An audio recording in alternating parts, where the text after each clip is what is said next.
Hi Libra, this is Jav. Welcome po sa ating channel.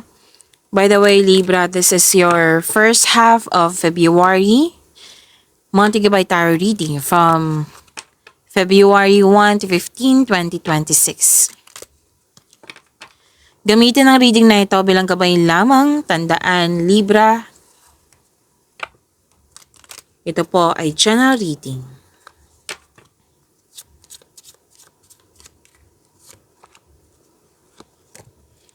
Angel number 1414. Sabi po dito, possibilities.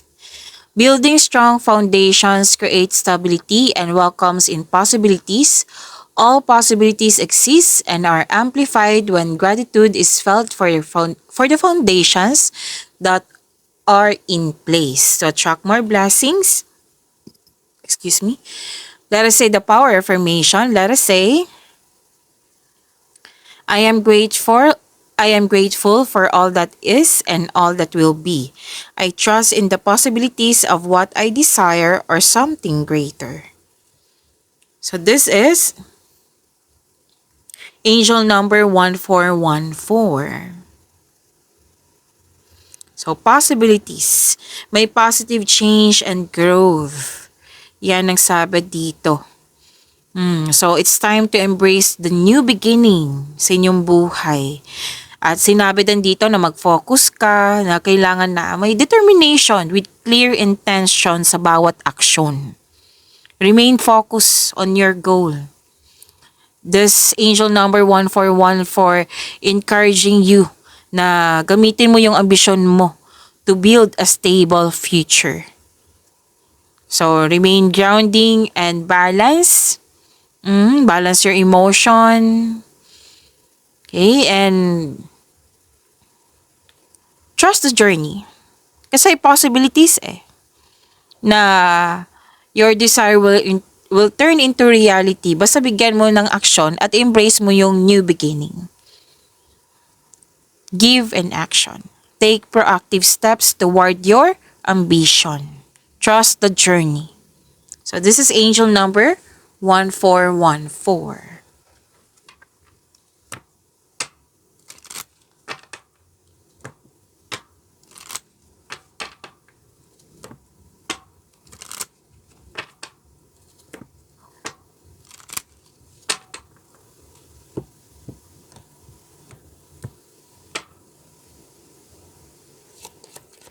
Maraming salamat po sa mga hindi nag-skip ng ads.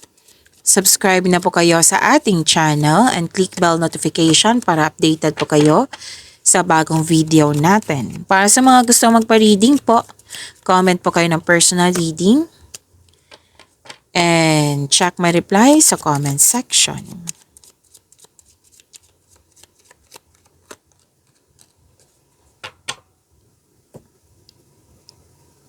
Libra, ngayong first half of the month of February 1 to 15, 2026. Okay. Wow. Nag-clarify po siya na may new beginning at dito din. And sinabi dito, 'di ba? Now, your desires will turn into reality basta embrace mo, take in action with determination, clear intention para maabot mo yung layunin mo sa buhay. Diba? Yan yung sabi kanina sa inyong angel number 1414. Dito, sinabi din dito na itong new beginning na ito is change for the better. Yes, para sa inyong kaunlaran. So, nangangailangan po ng konkretong plano at gumawa ng aksyon. Na-embrace yung new beginning na dumating sa inyong buhay. Okay? May magandang balita, makaka-receive ka ng magandang balita at may paglilipat sa malayong lugar or pwede din connection mo sa malayong lugar. Pero yung most likely paglilipat ito sa malayong lugar. Okay? Pwedeng bagay, pwedeng tao, basta paglilipat sa malayong lugar. Maaaring makareceive ka din ng balita na may ikakasal or may buntis, may nanganak. At may nakita ko ditong may mga kausap ka ng grupo ng tao Siyempre, 2 or more yan, di ba? So, kausap mo at nagulat sila sa inyong binigay na mensahe sa kanila. Tapos, nakita ko rin dito na may very supportive sa'yo na nagbigay ng wisdom message sa iyo nang siyang dahilan na na-motivate ka na you're taking action with courage na nang dahil sa support nila. Yes, it might be this is your mentor, elders, parents, kung sino man yung mga may experience na sa buhay. At harvest time, yes, harvest time po ito, Libra. At pwedeng binayaran kayo sa inyong binigay na serbisyo, pwede expectation ito na resulta to sa inyong pagiging productive sa araw-araw na aani ka na. May nakita ko dito pwedeng may na-miss kang tao. Naalala, na-miss mong tao. Pwedeng may tampuhan, pero tapos na to eh. I think this is about past. May na-miss ka na tao na isip-isip mo ngayong first half of the month.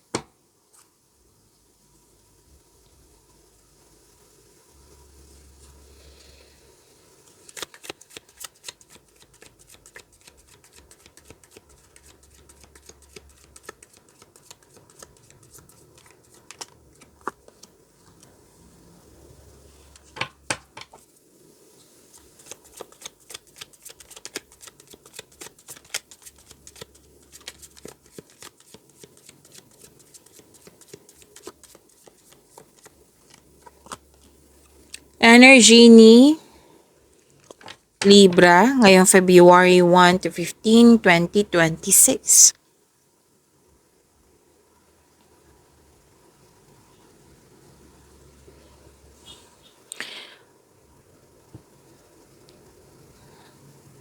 May offer, energy to ha, may offer, new opportunity, may project na very excited ka. Kasi may support akong nakikita dito eh. Na promotion din po ito. Na pagtaas na kita, sweldo allowance or na yung posisyon. Basta may support ng isang tao dito. Sinusuportahan ka. Pwedeng boss mo to, mentor ba to, yung sinabi kanina dito. May support na magkakaroon siya ng pag-level up. Tapos,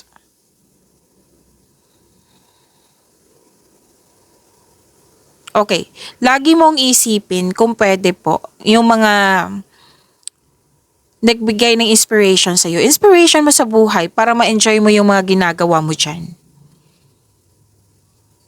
Okay. So, sinabi kasi ng card dito na may emotional offering na bibigyan mo siya agad ng aksyon. Like, mabilisang aksyon. So, sinabi ng card dito, energy to ha, sa mga bago dito, pwedeng sa love and romance to, sa career and money, sa personal life. Okay. May ino-offer kasi sa'yo na sabi ng card, kung hindi mo masyadong kilala tong taong ito, kung bago ito, kung hindi ka kabisado sa ino-offer niya, alamin mo muna. Kilalanin mo muna. Huwag magmadali. Kasi nakikita ko dito, sobrang like for example, yung 100 mo, mag-invest ka ngayon, tapos bukas 200 na yan. May in-offer sa'yo, tapos, syempre, 200 na, diba? So, ang laki niyan. So, grab mo agad, na hindi mo pinag-isipan ng mabuti. Kasi maganda siya, yung sinasabi niya. Tapos, hindi mo siya hindi mo siya kilala masyado kung paano siya meron kasing, 'di ba, kikilala natin sa online, matagal na, pero hindi mo siya kilala kung paano siya mag-handle ng negosyo, ng investment, 'di ba? Kasi iba-iba ang ugali natin 'yan eh. Baka magaling siya sa pagkikipagkaibigan, hindi pala magaling sa negosyo. So, kailangan, hindi lang to sa career and money, example lang po iyan. Okay? Pwedeng maliligaw to. Pwede din na niligawan mo. Pwede din na, basta may offers sa'yo na pwedeng na kinonsider mo agad talaga.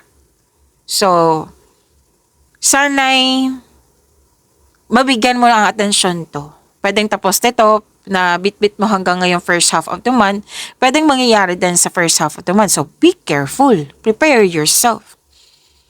Okay? So, kilalanin mo muna, alamin ng muna, huwag magmadali, don't rush things.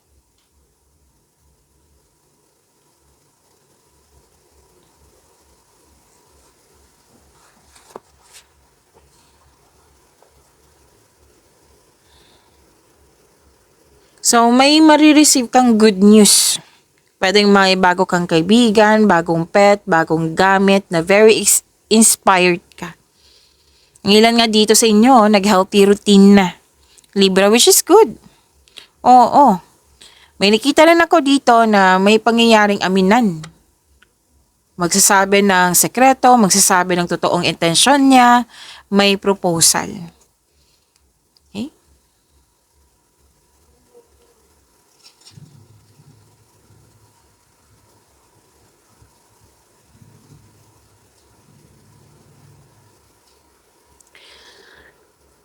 You have the power, authority, yung masusunod yung desisyon mo, ideas or plano. Yes, stability, kalma ka. Magaling ka sa mga ginagawa mo, magaling ka na leader, mapagmahal ka, marunong sa buhay. Marami ka nang napadaan na nahirap sa buhay bago naging successful. Malakas ang loob, matapang.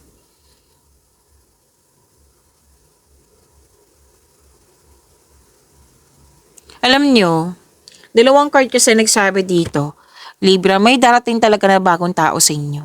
Pwedeng maliligaw, liligawan mo, pwedeng kaibigan. Yan. Kasi dalawang card na po nag-confirm dito.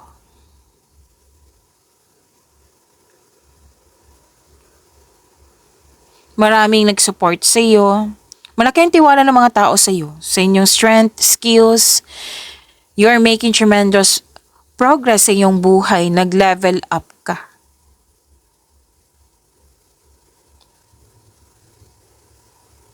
May nakita nga ako dito. I think relationship to. Sa romance. Na both of you are taking action and stability para maipalago palalo ang inyong connection. Babala lang po sa ego clashing. Okay?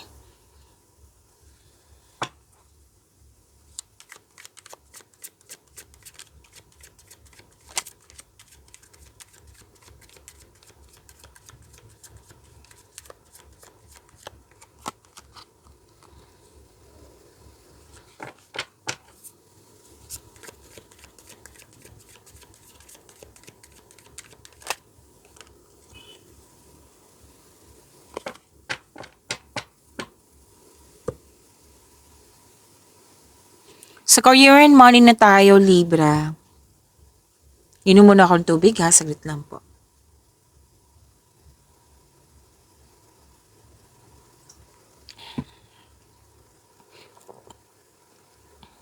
Okay, this is fast action din to eh. Lumabas din to siya sa inyong energy cards.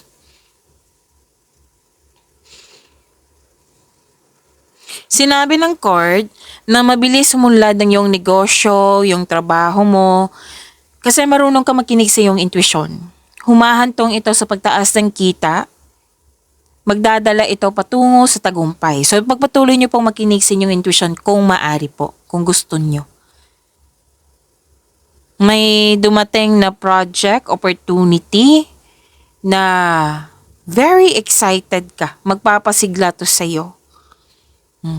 Another card na naman nagsabi dito na you are very confident, which is sinabi din naman dito sa inyong energy cards.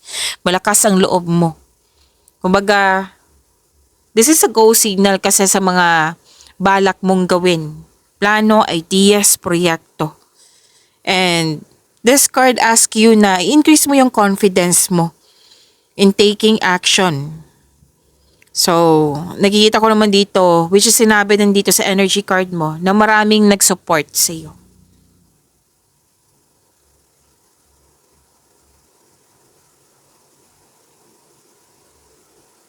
Maaring may business travel. May nakita kasi akong travel dito paglalakbay.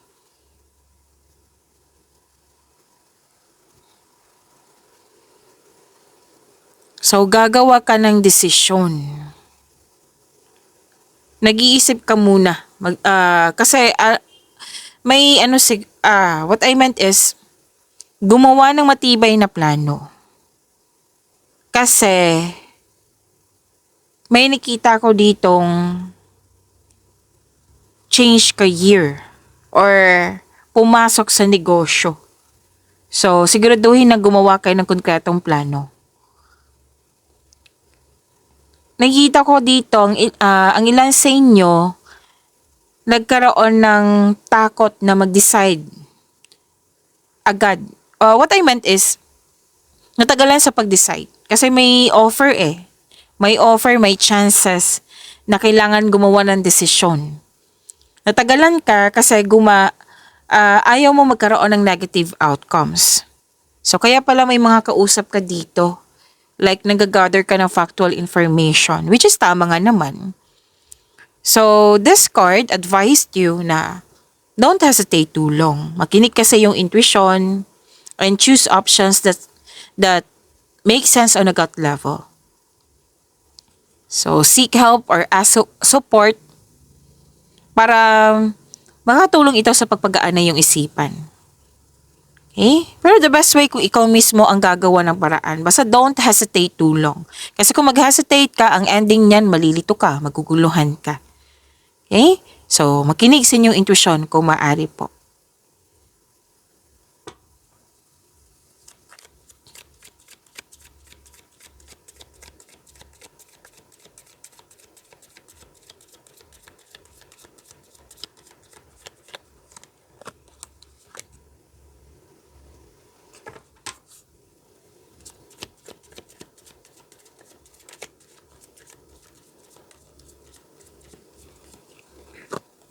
Tagpan ko lang ha kasi nakahubad po. Hindi siya pwede dito. So, don't worry.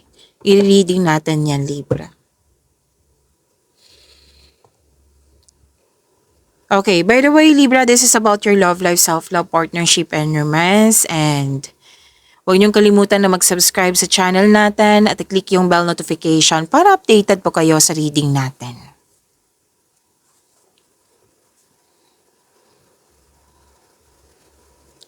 Okay, may advice ang card nyo dito. Single ka man marelasyon sa buhay mag-asawa na may nakita kasi akong toxicity dito na kailangan mong pag-isipan ng mabuti. Baka kailangan ng mag-decide. Kasi toxicity, hindi ito nakakabuti sa iyong energy. Okay? Pag-isipan mo if this is about love, if this is about respect. Okay? Sinabihan ka ng card mo na kailangan mong magkaroon ng balanse. Kailangan mo magkaroon ng freedom. Kailangan mo magkaroon ng recovery. Kasi may toxicity ako nakikita dito. Or pwede din na controlling person. Pwede din na lust over love. Remember, this is general reading. Okay, kunin nyo lang kung ano yung naka-resonate sa inyo. Kung hindi kayo naka-resonate, ibigay sa iba. Baka kasi may mag-react dyan. Kasi naunawaan ko naman kasi sensitive to. Kung wala yan, pwedeng may concern regarding sa overspending sa trabaho. Overspending sa pera. Kung ano man tong overspending na ito. Siyempre, overspending, hindi siya nakakabuti sa'yo, di ba? So, kailangan po ng balanse. Pwedeng concern to sa'yo, pwedeng concern mo to sa isang tao na malapit sa iyo. So, kailangan po ng freedom, kailangan po ng recovery.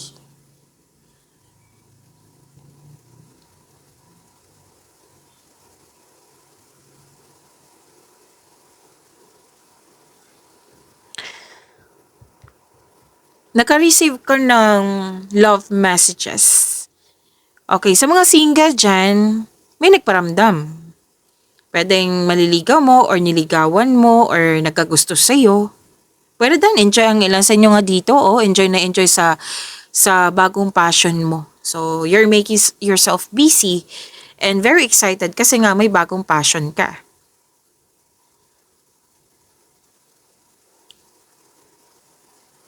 Para sa mga relasyon, sa buhay mag-asawa, okay, magkakatanggap ka ng message na magkakaroon kayo ng date or outing.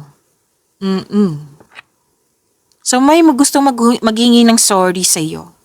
Makaka-receive ka din ng magandang balita which is sinabi din dito.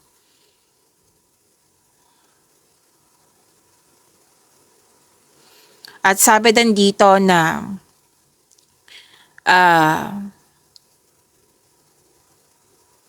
magkakaroon ng stability. Single ka man marelasyon sa buhay mag-asawa na nagbigay ng tiwala sa sarili, nagbigay ng tiwala sa inyong relasyon, sa inyong connection. Actually, dalawang card po na mismo nagsabi dito na makaka-receive ka ng magandang balita. Okay? Pagyamanin niyo po yung blessings na binigay sa inyo. Libra, see you tomorrow. Maraming salamat po.